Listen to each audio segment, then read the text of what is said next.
नमस्कार प्यारे साथियों, स्वागत है आज की ऑनलाइन क्लासेस में। आज की क्लास में यूपी पुलिस एग्जाम्स के लिए हिंदी व्याकरण के अति महत्वपूर्ण प्रश्न आज के सेशन में हम देखेंगे। पिछले सालों में जो प्रश्न पूछे गए थे उन्हीं प्रश्नों को ध्यान में रखकर हमने नए पैटर्न के आधार पर प्रश्न जो कि तैयार किए हैं और सभी प्रश्न मैं आपको व्याख्या सहित और ट्रिक से समझाने वाला हूँ। तो जिन अभ्यर्थी का एग्जाम्स 8 तारीख, 9 तारीख और 10 तारीख को है उनके लिए ये जो हमारी क्लास है इंपॉर्टेंट साबित होगी। तो शुरुआत करेंगे हम प्रथम क्वेश्चन से। जातिवाचक संज्ञाएं, जातिवाचक संज्ञा। दो प्रश्न आएंगे आपके एग्जाम्स में संज्ञा से संबंधित। तो ऑप्शन नंबर दे रखे हैं बुढ़ापा, दिल्ली, घर और छोटा। तो इस प्रश्न का हमारा करेक्ट आंसर है वो है ऑप्शन नंबर सी, घर। एक प्रकार की जातिवाचक संज्ञा है। अब हम देखते हैं ऑप्शन बुढ़ापा। तो बुढ़ापा शब्द में जो हमारी संज्ञा है वो है भाववाचक, उसके बाद है छोटा। इसमें भी जो हमारी संज्ञा है वो है भाववाचक, उसके बाद दिल्ली। दिल्ली एक नाम का बोध हो रहा है, तो इसमें जो हमारी संज्ञा है वो है व्यक्तिवाचक संज्ञा। अब कुछ अलग से उदाहरण है जो कि आपको डाउट है वो क्लियर करना है। एक हमारा शब्द है वो है भारत, तो इसमें जो हमारी संज्ञा है वो है व्यक्तिवाचक संज्ञा। दूसरा हमारा शब्द है वो है देश, इसमें जो हमारी संज्ञा है वो है जातिवाचक संज्ञा। यहाँ पे नाम का बोध है तो व्यक्तिवाचक, यहाँ पे जाति का बोध है तो उसमें जातिवाचक संज्ञा। देश है, दूसरा उदाहरण है घर है, उसके बाद तीसरा उदाहरण जैसे पहाड़ है, पर्वत है, तो इसमें जातिवाचक संज्ञा का उदाहरण है। एक हमारा दूसरा उदाहरण है नदी। नदी का ऑप्शन में प्रश्न पूछ लेते हैं कि नदी शब्द में कौन सी संज्ञा है, तो उसमें जो हमारी संज्ञा है जातिवाचक। एक प्रश्न है गंगा, तो इसमें जो हमारी संज्ञा है वो है व्यक्तिवाचक। गंगा, यमुना, सरयू, ताप्ती नदी, तो नाम का बोध हो रहा है तो उसमें जो हमारी संज्ञा होती है व्यक्तिवाचक। यह आपके लिए एक ही उदाहरण है जो कि काफी था, अब आप समझ गए होंगे। अब देखते हैं क्वेश्चन नंबर सेकंड। सभी साथी कम से कम 5 प्रश्न जरूर देखिएगा। अगर आपको हमारी क्लास पसंद लगे तो अंत तक देखते रहिए, बिल्कुल प्रश्न आपको देखने को मिलेंगे एग्जाम्स में। किस विकल्प में निजवाचक सर्वनाम का प्रयोग नहीं हुआ? निजवाचक सर्वनाम, तो इसमें 3 उदाहरण हैं जो कि निजवाचक सर्वनाम के, एक उदाहरण है जो कि अलग है। वह कौन सा है एक एक करके हम समझते हैं। मैं आप ही चला जाऊंगा, यहाँ पे देखिए मैं आप ही चला जाऊंगा, स्वयं की बात हो रही है, तो इसमें हमारा निजवाचक सर्वनाम है, तो ये ऑप्शन हमारा नहीं होगा, मैं आप ही चला जाऊंगा। दूसरा ऑप्शन देखते हैं, मैं यह कार्य अपने आप कर लूंगा, स्वयं की बात हो रही है, तो इसमें भी हमारा निजवाचक सर्वनाम है, तो यह भी ऑप्शन हमारा कैंसिल होगा। ऑप्शन नंबर सी देखते हैं, श्याम अपना खाना खुद बना लेता है।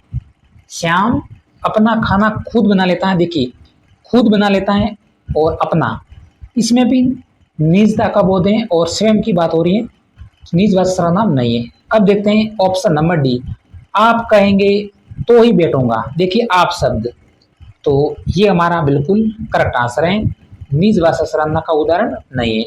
ऑप्शन नंबर डी हम लॉक कर देते हैं। अगला प्रश्न देखते हैं क्वेश्चन नंबर 4, चौथा क्वेश्चन है जो कि हमारा संधि से संबंधित है। दशानन का संधि विच्छेद है। दशानन, ऑप्शन नंबर ए दस धन आनंद, दस धन आनंद, दशान धन आनंद, या फिर ऑप्शन नंबर 4 दस धन आनंद, दशानन। सिंपल सा प्रश्न है, संधि से प्रश्न है। हमारा राइट आंसर है ऑप्शन नंबर 4 दस धन आनंद। दीर्घ स्वर संधि का उदाहरण है ऑप्शन नंबर 4। अगला प्रश्न,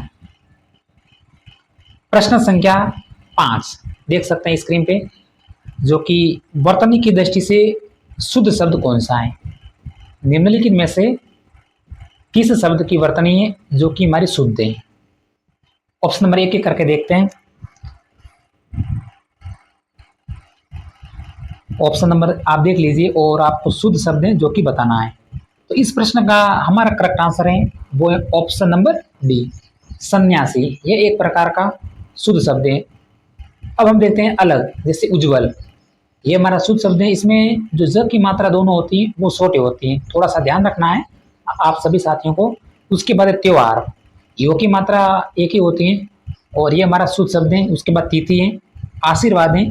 दूसरा जो 5वा ऑप्शन है जो कि आपके यूपी पुलिस में पूछा गया था वो है मिष्ठान का। ये हमारा शुद्ध शब्द है मिष्ठान, और मिष्ठान है ये हमारा अशुद्ध शब्द है, थोड़ा सा ध्यान रखिएगा। ये जो ऑप्शन है 5वां यूपी पुलिस 2024 में पूछा गया था, और option number second UP police 2024 में पूछा गया था। नेक्स्ट क्वेश्चन,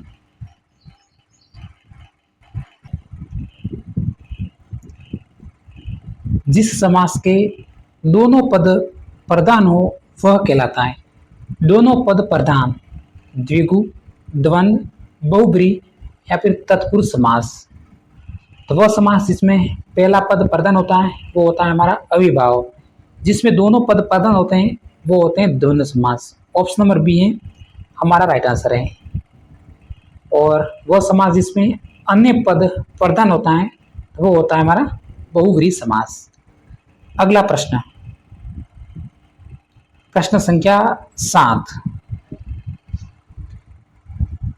निम्न में से देशज शब्द नहीं है। देशज का मतलब होता है स्थानीय, तो स्थानीय भाषा का शब्द वह नहीं है, आपको बताना है। 3 शब्द है जो कि स्थानीय भाषा का है और एक हमारा शब्द है वो है विदेशी भाषा का। वह कौन सा है? खुरपी दे रखा है, लोटा, कारीगर और खाट। तो यहाँ पे हमारा राइट आंसर हो गया ऑप्शन नंबर स, कारीगर। एक प्रकार का विदेशी भाषा का शब्द है। खुरपी हम स्थानीय भाषा में बोलते हैं लोटा, ये भी हमारी आमतौर पर स्थानीय भाषा में बोला जाने वाला शब्द है। और खाट जिसे हिंदी में बोलते हैं चारपाई और अपनी स्थानीय भाषा में बोलते हैं वो बोलते हैं खाट। तो यहाँ पे हमारा करेक्ट आंसर है ऑप्शन नंबर स। नेक्स्ट क्वेश्चन, क्वेश्चन नंबर 8, निम्नलिखित प्रश्नों में से एक शब्द तत्सम नहीं है, उसका चयन कीजिए। अब यहाँ पे केवल आपको एक अर्थ मालूम होना चाहिए, वो होना चाहिए तत्सम का। तत्सम यानी संस्कृत भाषा के समान शब्द, और फिर पूछा है कि नहीं है यानी इन 3 शब्दों में से एक अलग शब्द कौन सा है और हिंदी भाषा का शब्द कौन सा है, वो हमारा आंसर है। अमृत, करण, अकाज और तृण। तो यहाँ पे हमारा करेक्ट आंसर हो गया, वो हो गया ऑप्शन नंबर सी, अकाज। एक प्रकार का हिंदी भाषा का शब्द है यानी तत्सम नहीं है। उसके बाद अमृत एक संस्कृत भाषा का शब्द है, हिंदी में इसे अमीय बोलते हैं। करण हिंदी में कान बोलते हैं। तृण हिंदी में तिनका बोलते हैं। तो ऑप्शन नंबर सी। ऐसे आपको ध्यान देना है, बस इस लाइन को आपको याद रखना है। तत्सम संस्कृत भाषा के समान शब्द, तद्भव हिंदी भाषा के समान शब्द। तत्सम और तद्भव 2 प्रश्न पूछा है। यह भी हमें स्क्रीन पे शब्द है। क्वेश्चन नंबर 9, निम्नलिखित प्रश्नों में से एक शब्द तत्सम नहीं है, उसका चयन कीजिए। यानी इसमें से एक तद्भव शब्द कौन सा है, आप समझ गए होंगे सभी साथी। तद्भव, तो यहाँ पे हमारा करेक्ट आंसर हो गया ऑप्शन नंबर सी, हिंदी खंबा, जो कि एक हिंदी भाषा का शब्द है यानी तद्भव शब्द है। Option number C. श्वास एक प्रकार का तत्सम शब्द है, काग भी तत्सम है और तृण भी तत्सम है। अगला प्रश्न क्वेश्चन नंबर 10, नीचे लिखे शब्दों में से शुद्ध वर्तनी वाला विकल्प चुनिए। शुद्ध वर्तनी वाला विकल्प,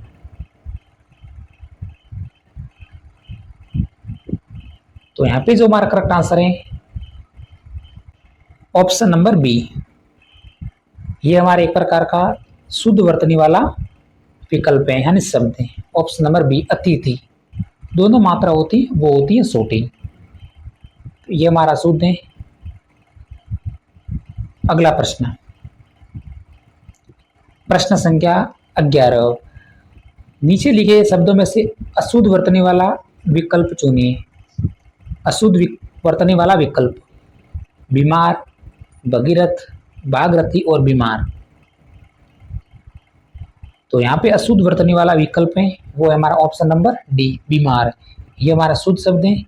भगीरथ एक प्रकार का शुद्ध शब्द है और भागीरथी ये भी हमारा शुद्ध शब्द है।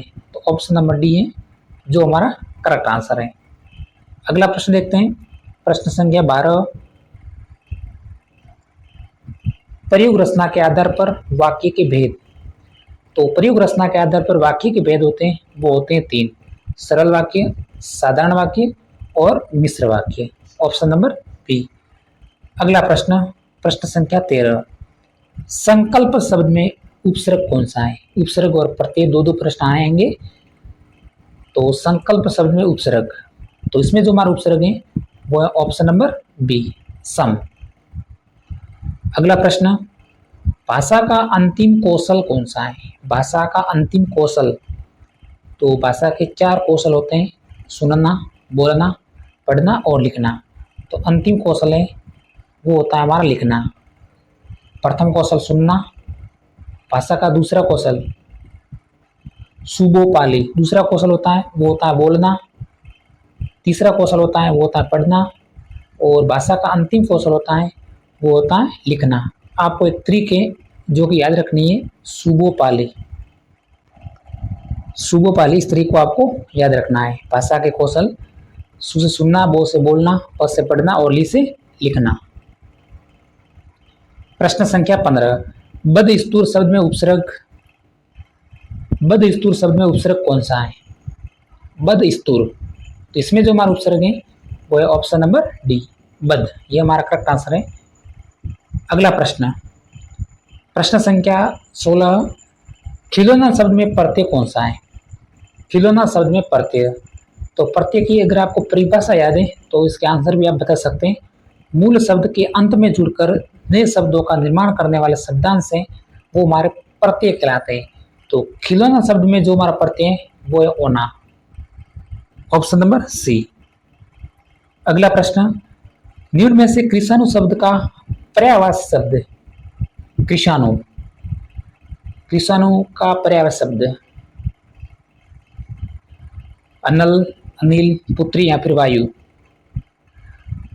तो कृषाणु शब्द का जो हमारा पर्यायवाची शब्द है वो होता है अनल। ये सभी आग के पर्यायवाची शब्द हैं, अनल, कृषाणु। बाकी अनिल एक वायु का पर्याय शब्द है और वायु और पुत्री हमारा होगा नहीं, तो ऑप्शन नंबर ए इज हमारा राइट आंसर है। अगला प्रश्न, क्वेश्चन नंबर 19। किसी वस्तु को गलत समझ लेना कहलाता है? किसी वस्तु को गलत समझ लेना, संदेह, संशय, भ्रांति या फिर अज्ञान। तो किसी वस्तु को गलत समझ लेना वो मैला कहलाता है, option number C correct answer है, भ्रांति। अगला प्रश्न, प्रश्न संख्या 19। एकार्थ प्रतीत होने वाले समानार्थक शब्द अज्ञात भय को कहते हैं। अज्ञात भय, त्रास, निडर, निर्भय या फिर अभय। तो अज्ञात भय को कहते हैं वो कहते हैं त्रास, ऑप्शन नंबर ए जो कि हमारा राइट आंसर है। क्वेश्चन नंबर 20 और आज की क्लास का हमारा अंतिम प्रश्न, काला अक्षर भैंस बराबर लोकोक्ति का अर्थ आपको बताना है। काला अक्षर भैंस बराबर, तो है ऑप्शन नंबर बी हमारा करेक्ट आंसर है, वो है मूर्ख होना। तो प्यारे साथियों, आज के सेशन में इतना ही। अगर आप अंत तक बने तो आपको उम्मीद करते हैं कि प्रश्न जरूर अच्छे लगे होंगे। इसी तरह मिलेंगे अगले सेशन में। धन्यवाद।